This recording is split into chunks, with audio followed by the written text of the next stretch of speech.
Salut tout le monde, ici Rémi. Aujourd'hui, je vous parle d'endosser un prêt. En fait, qu'est-ce que ça veut dire? Qu'est-ce que ça implique auprès de la personne qui emprunte de l'argent? Et qu'est-ce que ça implique auprès de la personne qui va endosser?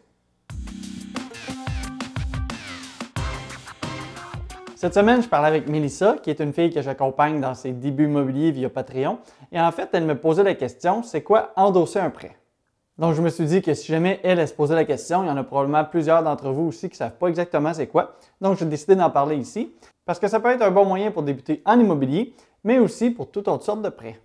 Première des choses, allons-y avec c'est quoi endosser un prêt. Quand on vient emprunter de l'argent, il y a toujours deux parties dans la transaction. D'un côté, il va y avoir toi qui as besoin d'argent pour une dépense ou pour un projet, et de l'autre côté, il va y avoir un créancier, ça le plus souvent c'est une banque, et qui elle va prêter de l'argent. Une fois le prêt approuvé, la banque va déposer de l'argent dans ton compte et tu vas pouvoir l'utiliser pour ton but. Jusque-là, rien de trop complexe. Mais là où ça peut bloquer, c'est que parfois le prêt n'est pas approuvé et là la banque ne va pas te prêter l'argent, donc tu ne peux pas réaliser ton projet. Je vais parler plus tard pourquoi un prêt ne serait peut-être pas approuvé, mais maintenant essayons de trouver une solution pour que tu puisses réaliser ton projet. C'est sûr qu'il va finir par y avoir plusieurs solutions pour que la banque puisse te prêter de l'argent, mais la plupart vont prendre du temps. Prenons par exemple, si jamais c'est ton crédit qui n'est pas bon, eh bien ça pourrait prendre des semaines, voire des mois avant que tu retombes dans une braquette acceptable pour que ta banque puisse accepter ton prêt. Et on s'entend, c'est un peu plate d'attendre aussi longtemps pour pouvoir réussir à acheter ton premier immeuble à revenu, tout ça juste parce que ton crédit n'est pas bon. Il pourrait y avoir une autre solution qui, elle, serait vraiment rapide et qui serait en fait d'aller acheter avec un partenaire. Comme ça, si vous n'êtes pas qualifié pour acheter seul, eh bien, le fait d'acheter à deux, ça va permettre à la banque, elle, de diminuer grandement son risque parce qu'en fait, au lieu d'aller chercher son argent auprès d'une seule personne, si jamais vous ne payez pas, eh bien, elle va pouvoir aller le rechercher auprès de deux personnes différentes. Mais on s'entend, acheter avec un partenaire, ce n'est pas toujours facile et possible. Donc, il pourrait y avoir d'autres solutions, du genre que vos parents voudraient vous aider, mais eux, ça ne leur intéresse pas de devenir propriétaire immobilier. Donc, ils voudraient vous aider, mais ils ne veulent pas devenir propriétaire et c'est exactement pour ça que l'endossement existe. Endosser son prêt aux yeux du créancier, c'est exactement comme si vous achetiez votre auto ou votre immeuble à deux. C'est-à-dire qu'elle va pouvoir diminuer son risque sur deux personnes au lieu d'une seule si jamais la personne principale ne paie pas. Mais on va se retrouver avec une différence majeure, c'est-à-dire que contrairement à un partenaire, la personne qui endosse va se retrouver responsable de la dette, mais pas de l'actif. Vous avez bien compris, un passif va s'inscrire au dossier sans avoir l'actif qui va venir contrebalancer tout ça. Donc, pour l'endosseur, on s'entend que c'est un geste financier qui pourrait venir mettre en péril sa propre situation financière. Je vais prendre un exemple simple. Disons que tu ne réussis pas à passer au financement tout seul et que tu veux l'acheter avec un partenaire. On va regarder ce que ça donne sur un tableau du bilan. D'un côté, il y a toi et de l'autre côté, il y a ton partenaire. Et en commençant, vous avez chacun une valeur nette de 30 000 $ en argent. Vous achetez un immeuble de 300 000 avec un prêt de 240 000. Donc, vous mettez chacun votre 30 000 $ que vous avez en mise de fonds. Vous avez donc chacun une dette équivalente de 120 000 $ du côté des passifs et la valeur de l'immeuble en actif de 150 000 $ chacun. Vous avez donc chacun 30 000 $ d'actifs nets dans votre bilan qui correspond à la mise de fonds que vous venez de mettre et une responsabilité partagée sur le prêt total d'une hauteur de 120 000 $ chacun. Donc pour le moment, l'achat de cet immeuble en fait laisse votre bilan financier au même niveau qu'avant la transaction et c'est avec le temps que vous allez vous construire un patrimoine. C'est ça le principe de l'immobilier. Maintenant, on va garder le même tableau, mais on va faire ça avec la personne qui endosse plutôt qu'être un partenaire. Donc, tu te retrouves à acheter l'immeuble et tu es le seul propriétaire. Dans le tableau, cette fois-ci, on débute que tu as le 60 000 $, donc on va enlever les chiffres actuels, et on débute que tu as 60 000 $ pour débuter et que ton partenaire en a zéro. Il va en mettre zéro dans le projet. Je ne prends pas en compte ici l'équivalent de la mise de fonds, c'est juste pour donner un exemple sur le tableau. On va donc prendre en compte que tu mets l'équivalent de toute ta mise de fonds, donc que tu tombes de 60 000 à 0 $. Par contre, tu as la valeur en actif totale de la maison qui vaut 300 000 et du côté du passif, tu as une dette de 240 000 $ parce que tu as aussi la totalité de la dette. Donc, ton bilan va rester au même niveau qu'avant. On retombe encore cette fois-ci avec l'équivalent de notre mise de fonds en valeur nette. Regardons maintenant du côté de la personne qui endosse, voir si c'est différent. Est-ce que comme tout à l'heure, on va lui donner la moitié de la valeur de l'immeuble? Non. Est-ce que comme tout à l'heure, on va lui donner la moitié de la valeur de la dette? Non plus.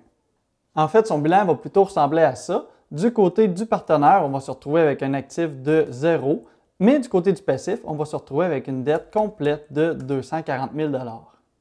Son bilan va donc passer de 0 à moins 240 000 $.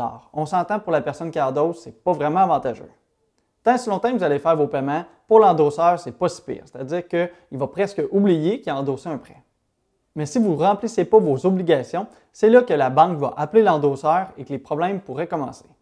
Maintenant, on va se poser la question, pourquoi quelqu'un viendrait qu'à scraper son bilan financier pour quelqu'un d'autre? En fait, c'est tout simplement par confiance. Si la banque demande un endosseur, c'est tout simplement parce qu'elle juge que l'emprunteur représente un risque plus élevé que la normale. Ça pourrait être dû à un mauvais dossier de crédit ou à une précarité de sa situation financière. C'est donc parce que la banque manque de confiance envers la personne qui veut emprunter parce qu'elle ne la connaît pas personnellement. Mais tes parents, eux, ils te connaissent très bien et ils ont confiance en toi et en tes projets. Donc, eux, ils sont prêts à prendre la part de risque que la banque ne veut pas prendre. Voilà pourquoi les gens vont endosser quelqu'un d'autre, que ce soit des enfants, des parents ou des amis. Maintenant, quelques petites choses à savoir ici. Qu'est-ce qui pourrait faire qu'une banque va demander un endosseur? Un premier point simple à comprendre, ça dépend de votre cote de crédit. En fait, si jamais votre cote de crédit est basse, ça veut dire en gros que vous ne remboursez pas bien vos prêts. La banque n'est pas si folle. Si jamais dans le passé vous avez eu des prêts que vous n'avez pas bien remboursés, eh bien pour le futur, le prêt que vous demandez maintenant, c'est normal qu'elle ait des doutes que vous allez bien le rembourser. Mais il y a peut-être aussi d'autres raisons qui pourraient faire que vous ayez besoin d'un endosseur. Ça pourrait être tout simplement par manque de crédit. En fait, si jamais vous êtes jeune ou que vous n'avez jamais emprunté, ça se pourrait que vous n'ayez pas d'historique de crédit. Donc cette fois-là, la banque ne va pas savoir si vous êtes un bon payeur ou pas. Elle ne le sait juste pas. Donc c'est par manque de confiance qu'elle va demander cette fois-ci un endosseur. Comme ça pourrait être aussi le cas avec un nouvel arrivant, c'est-à-dire que même s'il était très bon payeur dans son pays, ici au Canada, malheureusement, l'historique de crédit fonctionne pour le pays, donc il n'y aurait pas d'historique ici, donc la banque pourrait demander encore une fois d'être endossée. Mais il y a encore d'autres situations. Disons que vous avez une super bonne cote de crédit, que vous avez toujours tout payé vos prêts, que votre cote de crédit est près de la limite maximum, mais en fait, ça se pourrait qu'il demande quand même d'être endossé si jamais votre situation venait de changer. Parce que disons que vous aviez un salaire de 100 000 $ et que vous aviez toujours remboursé vos prêts, mais que tout d'un coup, en même temps que vous faisiez la demande pour un nouveau prêt, eh bien, vous venez d'être envoyé, bien là, la banque, ça se pourrait qu'elle ne sache pas ce qui va se passer dans le futur, donc elle a une petite crainte et elle va demander de vous faire endosser. Et une autre raison aussi, ça pourrait être parce que vous demandez un prêt qui est beaucoup plus gros que ce que vous avez l'habitude de demander, et cette fois-ci, la banque est un peu plus craintive face à ce prêt-là, au montant-là, donc elle va demander encore une fois que vous soyez endossé. D'un autre côté, il faut savoir que si vous endossez un prêt, ça vient aussi avec des responsabilités. Le prêt sera inscrit à votre dossier de crédit et ça va augmenter votre niveau d'endettement, même si l'emprunteur principal fait toujours les paiements comme prévu. Ça pourrait donc avoir un impact important si vous, dans le futur, vous voulez faire une demande de prêt, parce que votre niveau d'endettement va être beaucoup plus élevé, même si vous n'avez pas réellement physiquement à faire les paiements à tous les mois. Une autre chose qu'il faut savoir, c'est que si vous êtes marié et que vous endossez votre femme ou votre mari, eh bien même une séparation ne vient pas enlever les responsabilités financières d'un endossement. En tant que co-signataire, les deux restent quand même responsables de la dette. Et si la personne qui a fait un emprunt fait faillite, eh bien la responsabilité de la dette va revenir complètement à celui qui a endossé. L'endossement va pouvoir être enlevé sur le prêt au moment où votre créancier va trouver que votre situation financière répond maintenant à ces critères. Donc, c'est bon de revoir régulièrement votre situation financière avec votre créancier parce que si jamais votre situation a changé, a évolué pour le mieux, eh bien, la personne qui endosse pourrait être libérée de ce passif. Voilà, on voit qu'il faut vraiment faire confiance à la personne qui fait le prêt pour qu'on puisse endosser parce que ça pourrait avoir une grave répercussion financière sur soi-même. Moi-même, j'ai été endossé pour faire l'achat de mon premier immeuble. En fait, j'avais 22 ans et je n'avais pas d'historique d'emprunt du crédit au Québec avant, donc ma mère m'a endossé pour que je puisse acheter mon premier immeuble. Mais j'ai toujours fait mes paiements et elle n'a jamais eu besoin d'intervenir. Et si toi aussi tu veux maîtriser tes finances pour ne pas décevoir ton futur endosseur, eh bien tu peux t'abonner à la chaîne pour voir les prochaines vidéos sur la finance et l'immobilier. Comme toujours, si tu as apprécié le contenu, tu peux aussi aimer la vidéo pour m'aider avec l'algorithme de YouTube. Bon succès, à la prochaine!